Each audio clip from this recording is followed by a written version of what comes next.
ఇప్పుడు మళ్ళీ అసెంబ్లీలో చర్చ జరుగుతుంది, దీని మీద కూడా తీసుకోండి. ఎందుకు కేంద్ర ప్రభుత్వం ఎందుకు ఆంధ్రప్రదేశ్ అంటే పక్షపాతం? ఆంధ్రప్రదేశ్ అంటే ఆంధ్రప్రదేశ్ కి సపరేట్ గా తెలంగాణకి సపరేట్ గా డేటా సెంటర్ ఇచ్చేశారు అని ఇప్పుడు వీళ్ళ కాంగ్రెస్ ఆరోపణ లేకపోతే బీఆర్ఎస్ ఆరోపణ అదే కదా. అవన్నీ 8 మంది ఎంపీలు తెలంగాణ నుంచి వస్తే అక్కడ వచ్చింది 3. అవును. మరి ఇక్కడ ఈ విషయంలో తెలంగాణ మాటని కన్సిడర్ చేయకుండా, తెలంగాణ ఆర్గ్యుమెంటే కన్సిడర్ చేయకుండా అసలు ఎజెండాలో చేర్చడమే తప్పు అని అంటున్న వాళ్ళకి మీరు ఇచ్చే జవాబు? ఇప్పుడు నేను ఒక విషయం చెప్తాను సార్. తెలంగాణ ఆంధ్ర అని చెప్పేసి ఎటువంటి భేషజాలు కేంద్ర ప్రభుత్వానికి ఉండవు. చంద్రబాబు నాయుడు సపోర్ట్ మీద మీరు నడుస్తుంది గవర్నమెంట్, ఆయన కాదనే దమ్ముందా? నేను ఒక మాట చెప్తే, ఇప్పుడు మనం నీటిపైన చర్చ చేస్తున్నాం సార్. చంద్రబాబు గారు మా ప్రభుత్వానికి సపోర్ట్ గత సంవత్సరం సపోర్ట్ ఇస్తున్నారు. తెలంగాణకు అన్యాయం చేసింది నేను ఈ 2 పార్టీలు అని చెప్తాను. కేసీఆర్ గారు అన్యాయం చేశారు, రేవంత్ రెడ్డి గారు కూడా చేస్తున్నారు. ఇంతకుముందు శరద్ గారు మాట్లాడుతూ ఆయన రేవంత్ గారు ఆంధ్రలోకే పక్షపాతిగా ఉంటాడు, ఆయన గురువు గారికే పక్షపాతి, ఆయన గురువు గారికి పక్షపాతిగా ఉంటారు, కేసీఆర్ గారు ఏమో గురువిందకు పక్షపాతిగా ఉన్నారు. ఇంతకుముందు కేసీఆర్ గారు రాయలసీమను రత్నాలసీమ చేద్దామని చెప్పేసి, గోదావరి నీళ్లతో రాయలసీమను పచ్చగా చేద్దామని చెప్పేసి మాట్లాడి తద్వారా తన పార్టీని ఆంధ్రలో విస్తరింపజేసుకునే ప్రయత్నం చేయలేదా? ఆంధ్రాలో బీఆర్ఎస్ పార్టీకి ఆయన కేటీఆర్ గారు కూడా అన్నారు కదా, ఆంధ్రాలో భీమవరం నుంచి మమ్మల్ని పోటీ చేయమని చెప్తున్నారు, చాలా మంది ఫోన్లు చేస్తున్నారు, భీమవరం నుంచి పోటీ చేసే అవకాశం వస్తే ఆలోచిస్తానని చెప్పేసి కేటీఆర్ గారు కూడా అన్నారు.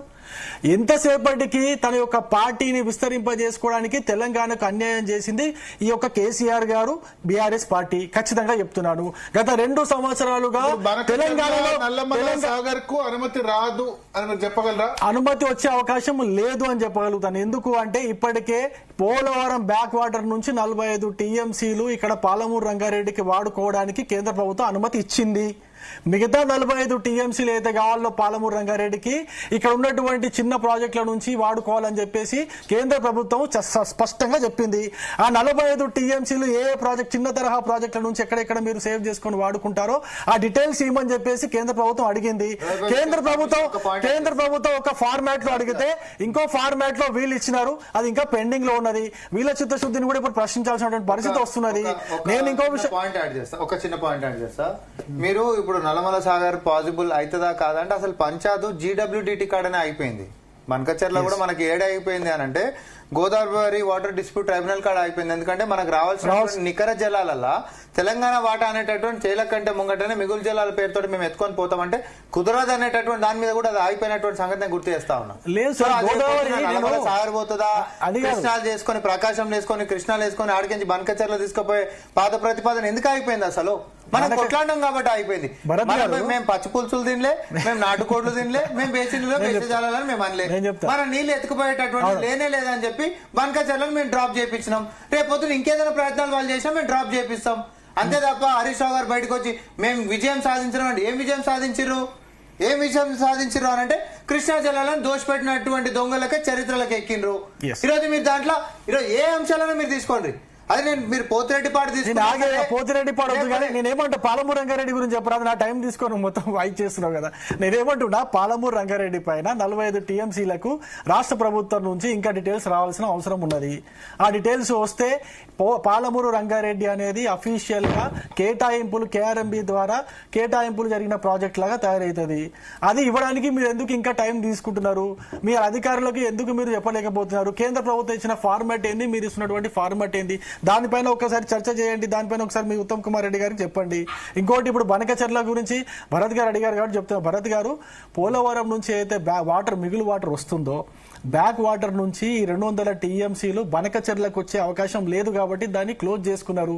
అది ఇంకోటి ఆంధ్ర ప్రాంతంలో ఉన్నటువంటి నిపుణులే చెప్పినారు బనకచర్ల ప్రాజెక్ట్ అనేది చాలా కాస్ట్లీ ప్రాజెక్టు, అది సాధ్యమయ్యే పరిస్థితి కూడా కనిపిస్తలేదు పూర్తిగా అని చెప్పేసి చాలా స్పష్టంగా చెప్పినారు. కాబట్టి మరి ఆంధ్రప్రదేశ్ వాళ్ళ కేంద్ర ప్రభుత్వం ఒత్తిడి ద్వారా వదిలేసుకున్నారు వాళ్ళు.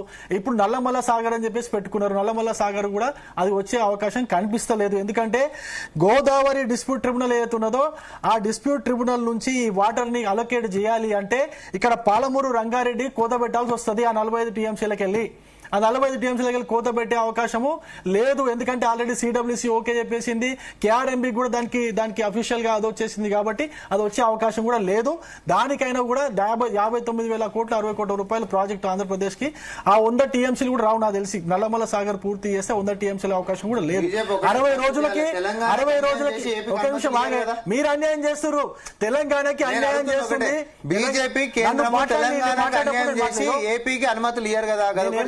నేనేమంటున్నా తెలంగాణ ప్రాంతంలో పాలమూరు రంగారెడ్డి లాంటి ప్రాజెక్టులు కంప్లీట్ చేస్తే తెలంగాణలో దక్షిణ తెలంగాణకి దాదాపు 2 లక్షల ఎకరాల పైగా మాకు నీళ్లు మారే అవకాశం ఉంటుంది. రంగారెడ్డి జాతీయ హోదా ఇస్తామని 2014 చెప్పారు మోడీ. ఎవరు చెప్పారండి? నరేంద్ర మోడీ. తర్వాత ఏం చెప్పారండి? దేశం మొత్తం మీద ఏదైనా ప్రాజెక్ట్ కి జాతీయ హోదా ఇచ్చిరా? ఏ ప్రాజెక్ట్ కైనా ఇచ్చిరా? ఏ ప్రాజెక్ట్ కూడా ఇచ్చే అవకాశం లేదని చెప్పేసి కేంద్ర ప్రభుత్వం ఒక స్టాండ్ తీసుకుంది. ఆ స్టాండ్ 100% లేదు. అది రీఆర్గనైజేషన్ దాంట్లో ఉన్నది అంతే. మేము హామీ ఇచ్చింది కాదు. రీఆర్గనైజేషన్ చట్టంలో పెట్టారు, ఇట్లా వాళ్ళు పెట్టారు. సెంట్రల్ గవర్నమెంట్ పాలమూరు రంగారెడ్డికి పోలవరంకి కూడా ఇవాళ నిధులు కేటాయించాలని చెప్పేసి చెప్పింది. రీఆర్గనైజేషన్ దాంట్లో ఉన్నది. దాని తర్వాత జాతీయ హోదా దేనికి ఇవ్వమని చెప్పేసి కేంద్రం స్టాండ్ తీసుకుంది. ఆ స్టాండ్ ప్రకారం నడుస్తున్నది, దాంట్లో ఎటువంటి డౌట్ లేదు. నేను ఒక ప్రశ్న అడుగుతున్నా సార్. 299 టీఎంసీల కృష్ణా వాటర్ కి సంబంధించిన మన ఏదైతే కేటాయింపులు ఉన్నాయో ఆ 299 టీఎంసీలు మనం కరెక్ట్ గా వాడుకుంటున్నామా? అసలు అంత కెపాసిటీ మన ప్రాజెక్టులకు ఉన్నదా? కృష్ణా నది పైన ఒకసారి చెక్ చేయండి. ఎన్ని టీఎంసీలు పూర్తిగా వాడుకున్నాం? 299 టీఎంసీస్ 2014 నుంచి వరకు ఎప్పుడన్నా వాడుకున్నామా? మొత్తానికి వాడుకున్నామా? అది కూడా వాడలేంత వరకు. నేనేమంటున్నా, ఆ ప్రాజెక్టులు కంప్లీట్ అయినప్పటికీ ఇప్పుడు పెండింగ్ భరత్ గారు జవాబు చెప్పాలి. 299 కూడా 10 ఏళ్ళు అయినా మీకు అధికారం ఇచ్చినా వాడుకోలేని పరిస్థితి. చిన్న నీటి వనరుల కింద దాదాపు 60-70 టీఎంసీలు ఉంటుంది. మైనర్ వాటర్ నెట్టంపాడు 21, భీమా ఇప్పటివరకు కూడా ఎందుకు వాడుకోలేదు అని అడుగుతున్నారు. ఆనంద్ గారు సంతకం పెట్టి వచ్చింది తక్కువకి, ఆ తక్కువ కూడా వాడుకో. ఆనంద్ గారు వినబడుతుందా? ఇప్పటివరకు ఆనంద్ గారు బహుశా నేను చెప్తాను భరత్ గారు. ఇప్పుడు ఇవ్వండి, కల్వకుర్తి ఒక 40 టీఎంసీలు, నెట్టంపాడు ఒక 21 టీఎంసీలు, పాలమూరు రంగారెడ్డిలో 90 టీఎంసీలు ఉన్నాయి, దిండి ఎత్తిపోతలు ఒక 30 టీఎంసీలు, భీమా ఒక 20 టీఎంసీలు, ఇవన్నీ కలిపితే దాదాపు 200 టీఎంసీలు. ఇవన్నీ కూడా కేటాయింపులు వస్తాయండి. కేటాయింపులు అఫీషియల్ గా వచ్చి మనం వాడుకునే పరిస్థితి ఉంటుంది. కానీ ఆ 299 టీఎంసీల వాడుకున్న డాటా కూడా నా దగ్గర మొత్తం చాలా క్లియర్ గా ఉన్నది. తెలంగాణ ఇప్పుడు పాలమూరు రంగారెడ్డికి 90 టీఎంసీలు అవుతే ఇంకా షార్ట్ ఫాల్ పడుతుంది. ఇప్పుడు పాలమూరు రంగారెడ్డి 45 ఇచ్చారు కదా, ఇంకో 45 యూజ్ చేశారనుకోండి, ఇంకా షార్ట్ ఫాల్ పడుతుంది. అప్పుడు ఇంకా చేస్తారు. మీరు 299 టీఆర్ఎస్ బ్లేమ్ చేస్తున్నారు. కేంద్రంలో ఉంది మీరే, ఉమాభారతే, మీరే 299 అగ్రిమెంట్ కుదిర్చారు. 299 తెలంగాణ, ఆంధ్రప్రదేశ్, 2 రాష్ట్రాల మధ్య 2 రాష్ట్రాల అగ్రిమెంట్ లో సంతకం ఉమాభారతి కూడా ఉంది. ఖచ్చితంగా చేస్తారు, చేయాల్సి వస్తుంది కదండి. 2 రాష్ట్రాలు ఒక ఒప్పందంకి వచ్చినప్పుడు మాకేముంటుందండి? కేంద్రంగా పెద్దన్నలాగా మీ ఇద్దరు ఒక సంధికి వచ్చినప్పుడు కేంద్రం ఓకే చేస్తుంది, దాన్ని తప్పేముండదు. అది కూడా ఒక సంవత్సరానికే చేసినప్పుడు దాన్ని పొడిగించుకుంటూ పోయారు. ఎందుకు పొడిగించుకుంటూ పోయారు దాన్ని? నాకు అర్థం కాని విషయం.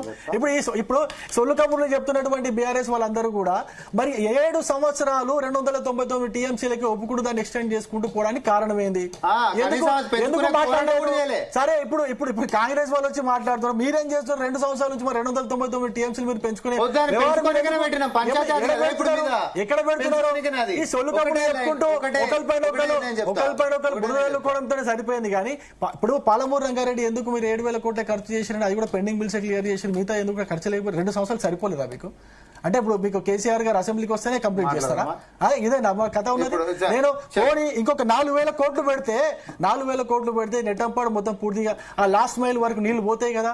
కెనాల్స్ అన్ని కూడా కంప్లీట్ అయి ఉన్నాయి. ఓన్లీ డిస్ట్రిబ్యూషన్ ఛానల్స్, ఆ చిన్న పెండింగ్ బిల్స్ ఖతం చేస్తే అయిపోతుంది కదా. అది కూడా చేయట్లేదు వీళ్ళు. దానికి 4,000 కోట్లు కేటాయించి పూర్తి చేసే పరిస్థితి కనిపిస్తలేదు. ఎందుకు చేయట్లేదో చెప్పారు. ఇంకోటి, ఇప్పుడు ఆ కొడంగల్ ఎత్తిపోతల పథకాన్ని ఎత్తిన పెట్టుకున్నారు. సరే, ఆ కొడంగల్ ఎత్తిపోతల పథకం నీటిగా ఆ రాఘవ కన్స్ట్రక్షన్ వాళ్ళు చేస్తున్నారా లేదనేది చూడాలి కదా. అది కూడా కరెక్ట్ గా జరగట్లేదు. అది కూడా అక్కడ జరుగుతున్నటువంటి ఏదైతే భూములకు నష్టపరిహారం పెంచాలో నష్టపరిహారం పెంచినట్టే పెంచిర్రు.